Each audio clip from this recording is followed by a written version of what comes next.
Guys, welcome back to Medical Coding with Blue. Today's episode is all about the differences in the memberships of the American Health Information Management Association and the American Academy of Professional Coders. If you are brand new to my channel, welcome. I am Blue. I'm a medical coder. Okay, guys, so if you are trying to decide which association to go with as far as like your first time medical coding student and you're trying to decide which certification to get, you have to know that these are the two major medical coding associations, right, that have medical coding certifications. The American Health Information Management Association is a nonprofit organization, whereas the American Academy of Professional Coders is a for-profit organization. So this will play a little bit into the cost, right, and the cost difference. But I will tell you that if you have one of these four credentials, the CCS, which is the gold standard of medical coding credentials, because it says you've mastered inpatient and outpatient coding. If you have the CCA, that's the entry level, you displayed entry level competence into inpatient and outpatient coding. It's a fantastic credential. I had that for 13 years. The CCSP, which is a certified coding specialist physician base, that's our outpatient coding credential with Ahima. Now, again, if you get the AAPC flagship credential, that's the CPC, the Certified Professional Coder. Any one of these four to start for the first 2 years will be great, okay? And again, if you get certified with AAPC, you will have to have a membership every single year that you have that credential. If you do not, they will revoke your credential. Now, AAPC, or the American Academy of Professional Coders, recently had a price increase for their membership. So it is $222 per year now. And so that's something that you have to know. You have to pay this fee every year that you hold your certification. If you do not pay, they will take your certification away. Now, the $222 does cover some of your CEUs, or it may cover all of them. I don't know. I can't get a thing that shows me like how many CEUs it gives you, but they do give you the opportunity for you to earn CEUs with their magazine and that kind of thing. Now, for one certification for the CPC, you do need 36 continuing education units that you have 2 years to earn. Okay, so in your 2-year reporting cycle, because the American Health Information Management Association has it as well, but for AAPC, the 2-year reporting cycle begins when you get your certification. You cannot earn CEUs. Well, you can, but you can't report them. If you do not have a certification yet, you cannot report the CEUs prior to getting a certification because it will not count. The only CEUs that count are the ones you earn after you get your certification. Just got to let you know that there, because sometimes people get real excited and they start racking up CEUs and couldn't even report them. So just so you know, so you can avoid that mistake. But it's $222 per year, and it's 36 continuing education units for one credential. Okay, so just something to keep in mind. Now, again, you can get CEUs with your membership. I don't know how many, because like I said, it doesn't show. When I try to look up the exact figures on here, it does not show. But that's something that you will have to do your research on. And either way, guys, whether you get certified with Ahima or AAPC, it doesn't matter, because the industry is just looking for competent coders. And there's not one association that is better than the other. I will say that as well, because a lot of people say, well, AAPC is better or Ahima is better. That's not true, and it sounds ignorant. It sounds ignorant when people say that, because just because you have a certain credential does not mean that you that you know everything, or that you know all these things. Because I've seen people who struggle even with the CCS, and that's supposed to be the mastery medical coding certification. So I don't know, but conversely, with Ahima, the American Health Information Management Association, you do not have to be a member. Membership is not required for their credential holders. However, you will have to pay a separate fee for reporting your CEUs. And if you have the CCS, the CCA, or the CCSP, again, all you need is just one. You will have to, your CEU count is 20 CEUs for one certification. It goes up the more you have, just like with AAPC. But again, if you're in your first 2 years, you don't need to be worried about multiple credentials. You just need one credential, okay? And with the membership for Ahima, they have two models. They have the professional and they have the professional premier. The professional, if you have one certification, this should be good for you, okay? It's $149 per year for the dues, right? You get the Journal of Ahima, which it's electronic now. It used to be a magazine that they would send you in the mail. I really miss that, but of course everything has to go electronic. I don't think that's always the greatest thing, especially for us, for those of us that are working and we're constantly having to look at a computer screen all day. I like to look at things in print. I'm just saying.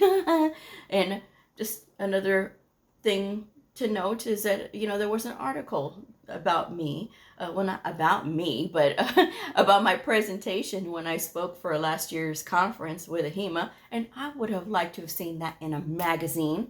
I'm just saying, but I still printed it out anyway. So, but I was one of 2 other people that were interviewed about their topics, and it was nice. But anyway, you get the local affiliation with the component association. So wherever like you live in that area, you'll be attached to that component association. You also get 5 complimentary CEUs annually and 50% off credential maintenance. So you do have to pay a fee, right? If you're in the professional membership model, but it's 50% off for the credential maintenance. You still have to report the 20 CEUs, and you get 5 complimentary CEUs. So in your reporting period, within your 2-year cycle, you're going to get 10 total, 5 for 1 year, 5 for the other year, and you get your 10. All you have to do is come up with 10 somewhere else. Sometimes employers have CEUs as a benefit of employment, and Ahima does accept AAPC CEUs. And right now there's a thing, it's up in the air right now with the 40% that has to come from Ahima or Ahima products, right? So they're saying that 40% of your CEUs have to come from Ahima. There's a lot going back and forth on it right now. It was supposed to go in January 1. I don't know what's going on with it, but if you get this membership, you will meet those requirements. So whatever they end up deciding, you will still be in the clear if you do and you report the 10 that you get for your 2 years, right? The 5 1 year and 5 the other year. So it's not that hard to hit, okay? So you would just have to find 10 other CEUs, which you can find 10 other CEUs. It's very easy. There's free and low cost ones. Don't ask me. Let your fingers do the walking, okay? And then, of course, you get preferred pricing on all Ahima products, and you get the discount for like whenever you're sitting for your exam. And actually, if you sit for your exam and you're not a member, it's just like a few dollars more, and you could have been a member, and it could have been a cheaper exam. And you get all of the benefits of being a member. They also have the professional premier, which is $209 per year. You get a little bit more with this one. You get the Journal of Ahima and free toolkits. And then you get member exclusive online community and local component association access, that membership. And then you get 8 CEUs annually with 50% off credential maintenance. So you get 16. So if you got this one, right, you would more than meet the requirement for the 40% CEUs. And not only that, you just have to come up with 4 more CEUs, which is very easy to find, low cost or for free anyway. And then preferred pricing on all Ahima products, conference perks, and members with more than 1 credential receive each additional recertification for free. So that membership does pay for itself a bit. But again, it really all depends on what you want to do. You could totally go with the $149 membership and still be able to make 10 CEUs. I mean, that's still a good deal anyway, you know, so it's entirely up to you when it comes to that. But what I will say is this, some of the other differences that people have said that they feel, because people who have been members of both associations have said that they feel like AAPC is more of like a grassroots movement. There's more engagement with their members, whereas Ahima, they don't feel that way. I don't know that that's true, but again, I'm not going to these meetings either. So it really all depends. But if you are going to those meetings, it can make all the difference in the world, especially somebody that's brand new and getting started in the industry. It's important to get around other members and meet other coders and other health information professionals, and you can do that certainly, whether you are a member of Ahima or whether you are a member of AAPC.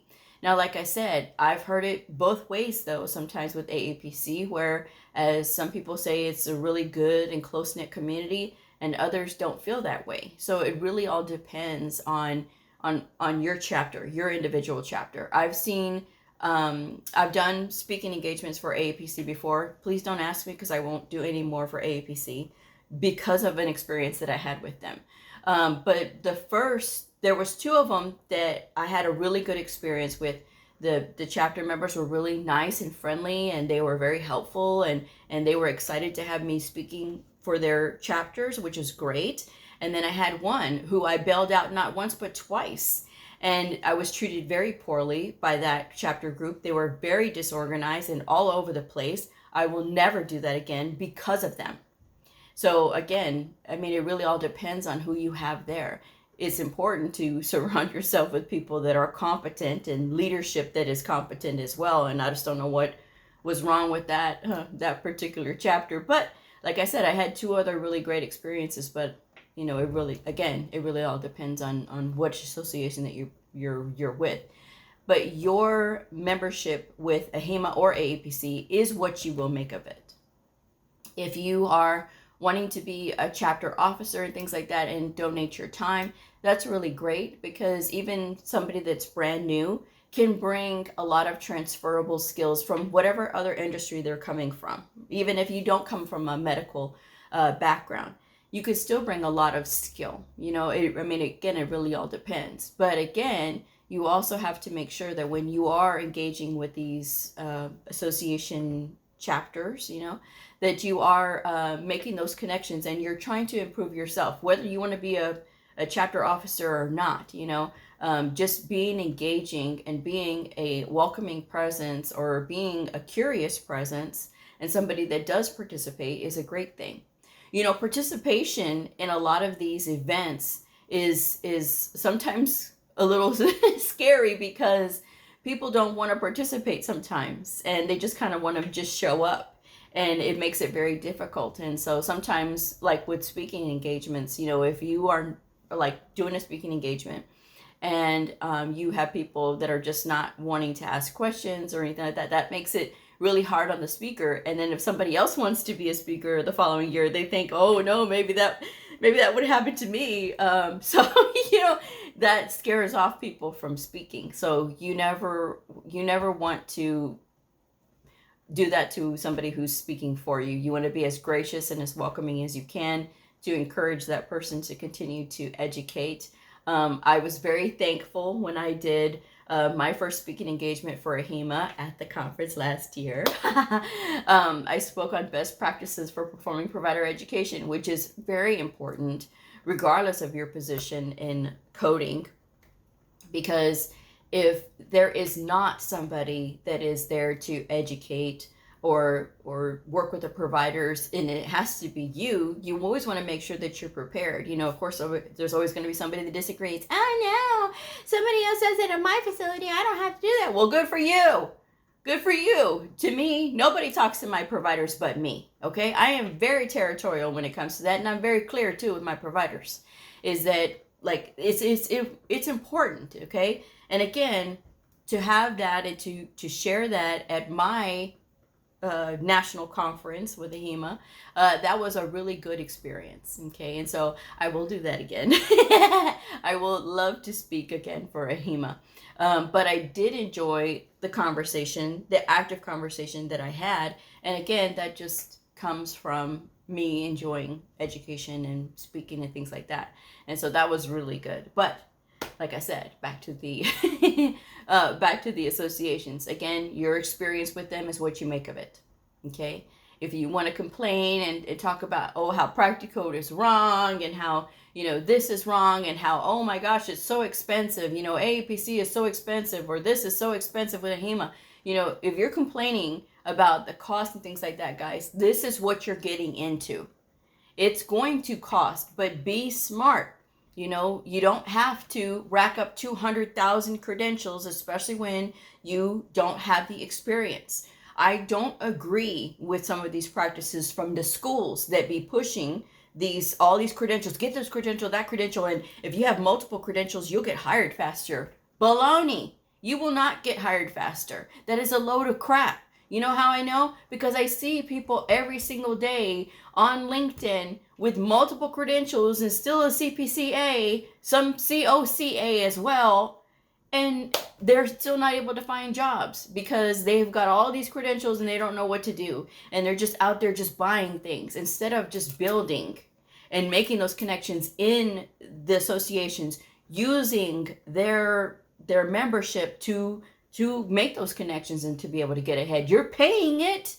You're paying for that membership, so may as well make the most of it. If there's a meeting, you attend the meeting. If there's a thing where they call for volunteers and you can, if you can't, it's okay. But if you can and you have the time, make the time to get involved with the associations. Because again, it's the members that make the association. For those people that have said that they really enjoy their experience with AAPC, I know it has 100% to do with the people that are in that organization. Like I said, the two chapters that I worked with that were very pleasant, these were awesome ladies that I worked with, and to see them and their enthusiasm and excitement for coding, and that's really wonderful to be around. I love that energy, But again, my other experience with AAPC in that one chapter where they're all lost and disorganized and they're just, I don't know what to do, and they complain.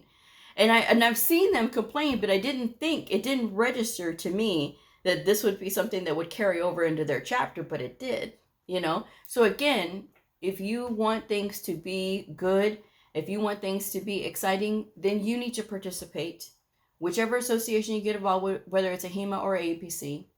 And I have served on the task force for the CCA exam.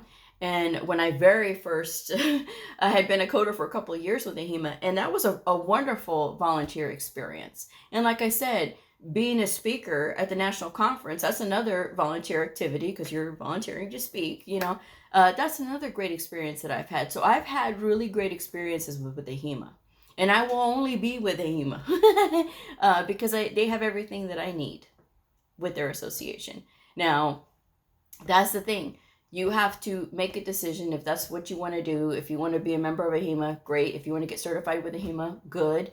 For those of you who said, well, they're not for the outpatient setting, that's what the CCSP is for. The Certified Coding Specialist Physician Base is an outpatient medical coding certification, okay? So it's just because you're with Ahima doesn't mean that you can only code for the hospital. I've heard that as well, and that's incorrect. They do have the two credentials that combine both the inpatient coding and the outpatient coding, and that is the CCS, the gold standard. That's the Mastery Medical Coding Certification. And then, of course, there's the CCA that says you have the entry-level competence that says that inpatient coding and outpatient coding. And that's a very difficult exam to pass. That CCA is not an easy exam to pass. I'm just saying. But like I said, whichever association you get involved with is entirely up to you. I know that AAPC, they do a lot for their members as far as like they encourage them by, I think they still list them when they pass their exam. That was a thing maybe a few years ago when they had the magazine too, that they would list all the people who got their certifications, and it made them feel good, and then sometimes people would get like articles and things like that written about them and stuff. And so that was another thing that encouraged them too. So they do really good as far as the marketing side for their members, and you can see that a lot on their website. But again, it really goes back to, these are two different business models, Ahima being a nonprofit organization and AAPC being a for-profit organization. So, they would have all of this money to be able to do all these things. But again, they have all of these credentials as well. And it gets the people, when they start wanting to compete with each other because they say, oh, well, this person got this credential, that credential, and I want to have a bunch of credentials after my name. You want to make sure that when you're adding credentials, I'm not against multiple credentials. Clearly not, because I have the CCS and the CCSP, okay? I'm not against having multiple credentials. What I am against is new people being taken advantage of and having that, oh, well, you need to have it in order to get a job. No, you don't. You need one. You need one to start. And that's when you start building on your knowledge, okay? Because the credentials don't mean anything if you don't have experience to back them up. And that's what I mean when I say it's okay to have multiple credentials, but when you have experience and when you understand what that credential is for, when it is for something different, when it is for something that does not overlap, that's very important that you understand that, okay? So something just to consider when you're thinking about adding on additional credentials. Like people who have the CPC and they say, okay, well, I want to learn the inpatient side, but I want to stay with AAPC and I want to get the CIC. That makes sense, right? Because the CPC is all outpatient. The CIC is at inpatient coding. So they have a separate exam. They don't combine, okay? They have a separate exam for that. But that makes sense to me. If I see CPC, CIC, okay, I know this person does inpatient coding and outpatient coding. You know, and so that's the thing that you have to understand is that when you are doing something, make sure it's not something that you've already been tested on. You know, that CPC, that flagship credential, that covers everything. It covers that outpatient coding. It covers billing. It covers all of these things. You know, people, oh, risk adjustment. Okay, risk adjustment is diagnosis coding. It's diagnosis coding. There's rules on it, sure, but you can look that up on the CMS website. And when you're looking for a job and it's for risk adjustment, sometimes they do say, we want a CRC. Why do you want a CRC? When you also say that you'll accept a CPC. Oh, a CRC is preferred. So the person has to have more credentials in order to get this job. Are you going to compensate that person for having additional credentials? Likely not. Likely not. It's just going to say that you took a test that says you have some competence on the CRC. Again, you're looking at diagnosis coding. But do you truly understand pathophysiology? Because at the heart of risk adjustment coding is that need to understand pathophysiology. That's at the heart of it. And a lot of people don't know that. And you know, it wasn't like a few years ago, right? They didn't even require you to be certified at all to be a risk adjustment coder. Back when the channel first started in 2018, 2019, somewhere around there, they weren't asking for that. If they were looking for a risk adjustment coder, and I used to tell people, if you want to get into coding and that's something that you want to start with, that's good. But just know that it's just diagnosis coding, but it's a great place to start so that you're strolling up in there certified. And then they started to say, okay, well, we have the CRC. They started to push the CRC. I don't know when the CRC all of a sudden got it's really big push, and people started getting it. Now, a lot of people say, oh, well, they say it's preferred. Preferred does not mean required, y'all. Preferred does not mean required. Keep that in mind, okay? I'm not trying to discourage you either way, okay? Somebody will take it as, oh, you're discouraging. Yeah, okay, whatever. Whatever. I'm just trying to help you guys to understand that there is a difference between the two associations. And when it comes to, okay, well, they say Ahima is harder. I've seen people fail just as much with the AAPC exams. So don't give me that, oh, Ahima is harder. When they look at the individual and their knowledge and they look at their whatever exam that they took, that's something that gets taken into account. But it's taken into account when you're getting tested on your knowledge, And so that's something that you have to keep in mind when it comes to these credentials. Both associations can be difficult if the person is trying to rush through, or if the person is improperly studying, or if they're not studying, it will show. And even if you say, well, no, Bleu, I've been studying really hard. Are you cramming? Are you cramming when you take these tests? I'm just saying. Because that can affect the way that you look at being a member of these associations. Okay. And again, your participation is critical. It is very important, because you are, your energy that you bring is going to change how people, either have fun with it or how they don't.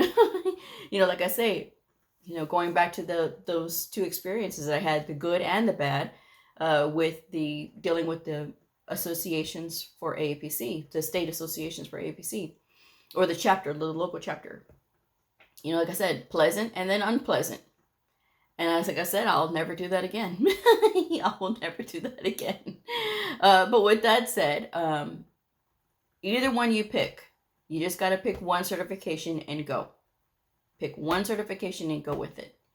And if you decide you want to go with AAPC because you say, oh, well, I heard it was easier, you're listening to the wrong people. Okay? Listening to the wrong people.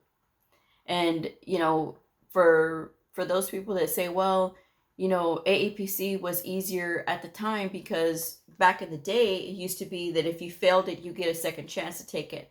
And some people get so nervous with taking tests that they felt better to have that option. And that's one of the reasons that AAPC grew so fast too, is because people got that option. Now you have to pay for the second attempt.